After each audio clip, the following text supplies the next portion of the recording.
1913 में Niels Bohr ने hydrogen atom के बारे में अपनी थ्योरी दी थी, जिसको हम कहते हैं Bohr model of hydrogen atom. Last lecture में बोहर मॉडल की बुनियादी बातें यानी पोस्टुलेट्स या एजम्पशंस हम पढ़ चुके हैं और आज हम बोहर्स मॉडल की एप्लीकेशंस की बात कर रहे हैं। बोहर मॉडल की तीन बुनियादी एप्लीकेशंस हैं। न्यूक्लियस के गिर्द इलेक्ट्रॉन हरकत में है और इस रास्ते को हम कहते हैं ऑर्बिट। ये जो गोल रास्ता है इसको ऑर्बिट कहते हैं। तीन एप्लीकेशंस आती हैं। पहली बात कि इस ऑर्बिट का रेडियस कितना है, चूंकि सर्कुलर ट्रैक है तो इस ऑर्बिट का रेडियस कितना है। दूसरा यह है कि ये इलेक्ट्रॉन जब न्यूक्लियस के गिर्द हरकत में है इस गोल दायरे पे, तो इस इलेक्ट्रॉन की टोटल एनर्जी कितनी बनती है, यानी energy of the electron in an orbit.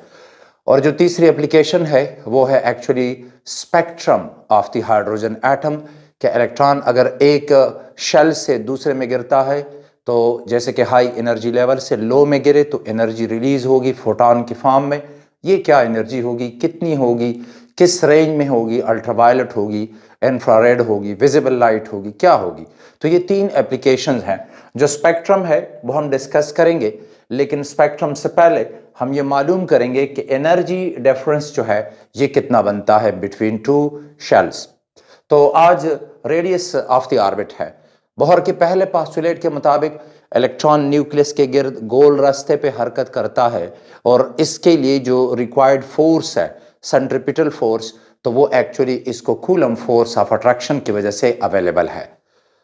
तो पहला जो पॉइंट आता है वो ये है कि इस इलेक्ट्रॉन पे ये जो आप देख रहे हैं जब ये न्यूक्लियस के गिर्द हरकत करता है तो देखिएगा कि न्यूक्लियस जो है तो उसमें Z जो है ये नंबर ऑफ प्रोटॉन्स हैं जिसको हम कहते हैं एटॉमिक नंबर। हम जानते हैं हाइड्रोजन का 1 है, लेकिन नील्स बोहर ने Z इस्तेमाल किया कि उसका ख्याल था कि इसको चेंज करके तो बाकी एलिमेंट्स के लिए इसको मॉडिफाई किया जा सकेगा इस मॉडल को।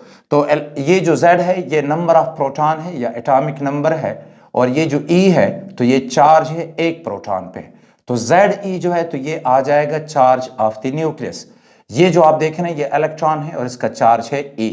तो इनके दरमियान जो फोर्स ऑफ अट्रैक्शन है यानी पॉजिटिव चार्ज और नेगेटिव चार्ज इलेक्ट्रॉन और पॉजिटिवली चार्ज जो न्यूक्लियस है, तो इनके दरमियान जो कूलम्बिक फोर्स ऑफ अट्रैक्शन है वो होगी KQ1 Q2 bye R square. तो जो कूलम्बिक फोर्स है वो बराबर है KQ1 Q2 bye R square, जहां पे Q1 जो है तो ये चार्ज ऑफ द न्यूक्लियस है। देखिएगा Q1 जो है तो ये है चार्ज ऑफ द न्यूक्लियस यानी ZE, जहां पे Z नंबर ऑफ प्रोटॉन है और E चार्ज ऑन 1 प्रोटॉन है। Q2 जो है तो ये चार्ज ऑफ इलेक्ट्रॉन है, तो Q2 बराबर है चार्ज ऑफ द इलेक्ट्रॉन। यहां पे जो R है तो ये साइन की जरूरत हमें नहीं होगी। और कूलम ने ये कहा था कि अगर अपोजिट चार्जेस हैं तो there will be attraction, similar charges हैं तो रिपल्शन। चूंकि ये दो अपोजिट चार्जेस हैं तो अट्रैक्शन होगी। R जो है तो ये रेडियस ऑफ द ऑर्बिट है। तो इक्वेशन हमारे पास कुछ यूं आती है कि Q1 बराबर है ZE के और Q2 जो है तो ये E है डिवाइडेड बाय R स्क्वायर, और K जो है तो ये कांस्टेंट ऑफ प्रोपोर्शनलिटी है।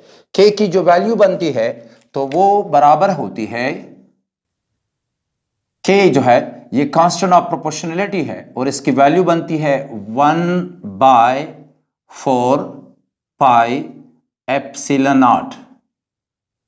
अब यहां पर ये जो सिंबल है तो ये एप्सिलॉन नॉट पढ़ा जाता है, यानी ये सिंबल है, मैं इधर लिख लेता हूं इसे, ये है इस तरह E की तरह और यहां पे जीरो आप लगा देंगे। इसे दो तरह से पढ़ते हैं, एप्सिलॉन नॉट या एप्सिलॉन जीरो। तो आप अगर इसे पढ़ना चाहें तो ये इसकी प्रोनाउंसिएशन आती है एप्सिलॉन और नॉट। आप इसे एप्सिलॉन नॉट भी पढ़ सकते हैं और इसे आप एप्सिलॉन जीरो भी पढ़ सकते हैं। लिटरेचर में, साइंटिफिक लिटरेचर में ये दोनों अवेलेबल है। एप्सिलॉन नॉट जो है तो ये परमिटिविटी है फ्री स्पेस की। जरा देखिएगा कि ये न्यूक्लियस पॉजिटिवली चार्ज है और ये पॉजिटिव चार्ज है ये, और ये नेगेटिव है, तो दरमियान में क्या है, इन दो चार्जेस के दरमियान यहां पे वैक्यूम है, स्पेस है, ठीक है। तो पॉजिटिव और नेगेटिव के दरमियान जो स्पेस है उसकी क्या परमिटिविटी बनती है, एक्चुअली इसकी अपनी वैल्यू है एप्सिलॉन नॉट जो है ये permittivity of the free space है, यानी एम्प्टी स्पेस अगर है बिल्कुल तो उसमें जो चार्जेस रखेंगे तो वो इनको कितना परमिट करता है कि वो इनको अट्रैक्ट करे, वो एक दूसरे को ये अट्रैक्ट करे, ठीक है जी।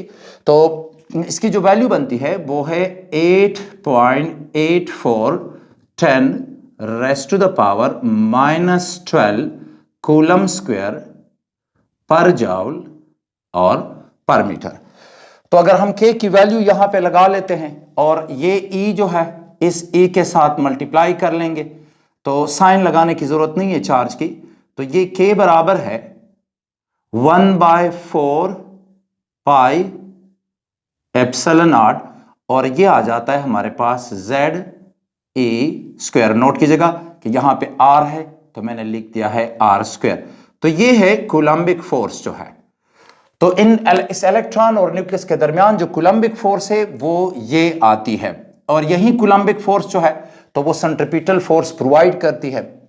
अब इस इलेक्ट्रॉन की मोशन को सेंट्रीफ्यूगल फोर्स ने बैलेंस किया हुआ है, और जो सेंट्रीफ्यूगल फोर्स बनती है वो ये है सेंट्रीफ्यूगल, ये है सेंट्रीफ्यूगल फोर्स। सेंट्रीफ्यूगल फोर्स जो बनती है वो बराबर होगी mv² बाय r।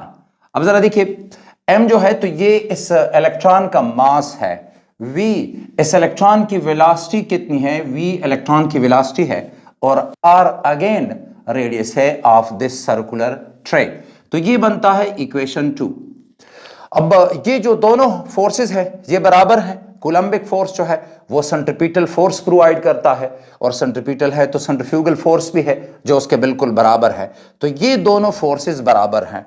सो हम बात कर सकते हैं कि कंपेयरिंग इक्वेशन 1 एंड 2, तो ये हमारे पास आएंगे, यानी इस वक्त जो कूलम्बिक फोर्स है वो बराबर है इस सेंट्रीफ्यूगल फोर्स के। तो जो कूलम्बिक फोर्स है वो बनती है ZE² divided by 4 pi epsilon not R square. Centrifugal force बनती है mv² डिवाइडेड बाय R। अब देखिए ये कैंसल हो जाते हैं, ये R स्क्वायर है तो इस एक R के साथ आप कैंसल कर लें, और बाकी जो इक्वेशन है तो हमारे पास इस m को अगर आप डिवाइड कर लेंगे तो यहां पे आ जाएगा, यानी हमारे पास, चले मैं इस तरह लिख लेता हूं कि mv² बराबर है ZE² divided by 4 pi epsilon not R। अब इस m को मैं डिवाइड कर लेता हूं। देखिए टारगेट पे नजर रखें, टारगेट हमारा है कि हम रेडियस कैलकुलेट करें। तो क्या इस इक्वेशन से रेडियस नहीं आता? क्यों नहीं आता? देखिए रेडियस मालूम हो सकता है, लेकिन हमें इस रेडियस के लिए इस वक्त जरूरी है, अगर हम रेडियस मालूम करें तो हमें ये चाहिए कि मास कितना है इलेक्ट्रॉन का, फिर यह है कि वेलोसिटी कितनी है, एटॉमिक नंबर कितना है एटम का, चार्ज कितना है इलेक्ट्रॉन का, permittivity of the free space. लेकिन इस इक्वेशन में बाकी तमाम चीजें नोन है सिवाय वेलोसिटी के, कि इलेक्ट्रॉन अगर पहले शेल में है तो क्या वेलोसिटी है, दूसरे शेल में है तो क्या वेलोसिटी है। तो हमें वेलोसिटी नोन नहीं है, तो जब हमें कोई चीज जो है वो नोन नहीं होती तो हम उसकी वैल्यू उधर डाल लेते हैं। तो इस वेलोसिटी की क्या वैल्यू है वो अगर आपको मालूम नहीं है तो इस वेलोसिटी की जगह पे एक ऐसे प्रोडक्ट, ऐसा रेशो डालें जो इसके बराबर हो। जैसे सिंपल सी बात है, देखिए ये v² जो आएगा हमारे पास तो ये बराबर है ZE² divided by 4 pi epsilon not R है, और m को मैंने डिवाइड कर दिया है। ये हमारे पास है इक्वेशन नंबर, फॉर एग्जांपल आप इसे 3 कह दें। अब इस इक्वेशन में हम वेलोसिटी डालेंगे और वो होगी बोहर मॉडल के 4th पोस्टुलेट से। बोहर मॉडल का जो 4th पोस्टुलेट है वो ये था कि वही ऑर्बिट्स स्टेबल होते हैं कि जिनके लिए जो एंगुलर मोमेंटम है mvr वो बराबर हो n मल्टीपल हो ऑफ h/2π। यानी जो 4th पोस्टुलेट था वो ये था, मैं यहां पे लिख लूं कि जो फोर्थ पास्टुलेट है, यानी ये वाला पास्टुलेट कि एंगुलर मोमेंटम जो है mvr, ये n मल्टीपल होगा h/2 के, जहां पर m जो है ये मास ऑफ इलेक्ट्रॉन है, v velocity of electron, r radius of the circular track, n shell का नंबर है, पहला शेल है तो n इज इक्वल टू 1, दूसरा शेल है तो फिर n is equal to 2, h Planck's constant है और 2 और पाई आप जानते हैं कि कांस्टेंट है। इस इक्वेशन से हमारे पास वेलोसिटी आती है, यह है n h डिवाइडेड बाय 2 पाई, और ये जो आपके पास है ना ये m और ये r, इन दोनों को आप डिवाइड कर लें तो ये आ जाएगा rm। हमें यहां पर v स्क्वायर चाहिए तो दोनों साइड का आप स्क्वायर ले लें, तो ये होगा v स्क्वायर बराबर होगा दोनों साइड का स्क्वायर, इधर का भी और इधर का भी, तो ये होगा n स्क्वायर h स्क्वायर, 2 का स्क्वायर होगा तो 4 पाई स्क्वायर r स्क्वायर और m स्क्वायर। ये आपके पास है इक्वेशन नंबर 4। अब ये वाली वैल्यू जो है कंपेयरिंग इक्वेशन 3 एंड 4, तो ये जो वैल्यू है वेलोसिटी की ये इधर डाल लें, तो हमारे पास जो है ये इक्वेशन इस तरह आती है। देखें ये वाली जो इक्वेशन है मैं लिख लेता हूं कंपेयरिंग, आपकी सहूलत के लिए, या आप लिखेंगे कंपेयरिंग इक्वेशन 3 एंड 4। तो ये इक्वेशन 3 जो है आप जिसको भी पहले लिखना चाहें लिख लें, मैं ये लिख लेता हूं, ये है z a square divided by 4 pi epsilon not r m बराबर होगा इसके, तो ये है n square h square divided by 4 pi square r square और m स्क्वायर। अब देखिए जो सिमिलर पैरामीटर्स हैं उनको आप कैंसिल कर दीजिए जो हो सकते हैं, लाइक ये देखें m है तो अगर आप इसे यहां पे लाएंगे तो m बाय m, तो एक m, जैसे कि ये जो इक्वेशन होती है तो इसमें आमने सामने के पैरामीटर कैंसिल होते हैं, तो ये m है इसको इसके साथ, एक m इसके साथ कैंसिल होगा, और फिर r है तो एक r इसके साथ कैंसिल हो जाता है, r जो है इसके साथ, फिर रह जाता है एक 4 और एक पाई, तो पाई जो है इस एक पाई के साथ कैंसिल होगा और रह जाता है 4, तो ये इस 4 के साथ कैंसिल होगा। अब देखिए इक्वेशन आती है, यहां पे बच जाता है हमारे पास z square divided by epsilon not, ये है z square divided by epsilon not, यहां पे रह जाता है n square h square divided by, देखिए पाई आर एम, ये बच जाने वाली इक्वेशन है। अब इस इक्वेशन की मदद से हम रेडियस मालूम कर सकते हैं, इसको सिंपलीफाई कर लेते हैं, रेडियस को इधर ले आएंगे और बाकी जो भी पैरामीटर्स हैं दूसरे साइड पे ले आए, तो जरा देख लीजिएगा कि हमने इस रेडियस को क्रॉस मल्टीप्लाई किया तो ये उधर चला जाता है, तो ये आएगा हमारे पास रेडियस बराबर होगा n square h square divided by pi m, और r इधर आ गया, और इसको उल्टा करके उधर ले जाएं, बाकी रूल्स आप जानते हैं, epsilon not by Z A square. अब इस इक्वेशन में दो पैरामीटर्स हैं कि जिनकी वैल्यू चेंज हो सकती है, एक ये है हमारे पास है n स्क्वायर, और एक बोहर का ख्याल था कि z को भी चेंज किया जाए, यानी अगर z 1 लगाया जाए तो हमारे पास आ जाता है हाइड्रोजन, और अगर z को हम मिसाल के तौर पे 2 लगा लेंगे तो ज़ाहिर फिर हीलियम होगा। तो जैसे z की वैल्यू चेंज होगी तो बोहर का ये ख्याल था कि अगर z को चेंज कर लेंगे तो बाकी एलिमेंट्स के लिए भी इसको अप्लाई किया जा सकेगा, तो हम z लिख रहे हैं। तो ये दोनों पैरामीटर जो हैं ये वेरिएबल हैं और ये बाकी कांस्टेंट है। कैसे? h स्क्वायर कांस्टेंट है, एप्सिलॉन नॉट कांस्टेंट है, यहां पर पाई m और a स्क्वायर, बाकी रह जाता है हमारे पास n स्क्वायर और डिवाइडेड बाय z। और इसकी जो कंबाइंड वैल्यू बनती है, जब प्लैंक्स कांस्टेंट की value, permittivity of the space यानी ये वैल्यू, मास ऑफ इलेक्ट्रॉन, पाई की वैल्यू और चार्ज ऑफ इलेक्ट्रॉन, ये सारे डाल लें तो ये वैल्यू हमारे पास बनती है 0.529 10⁻⁻10 यह आ जाता है n²/z।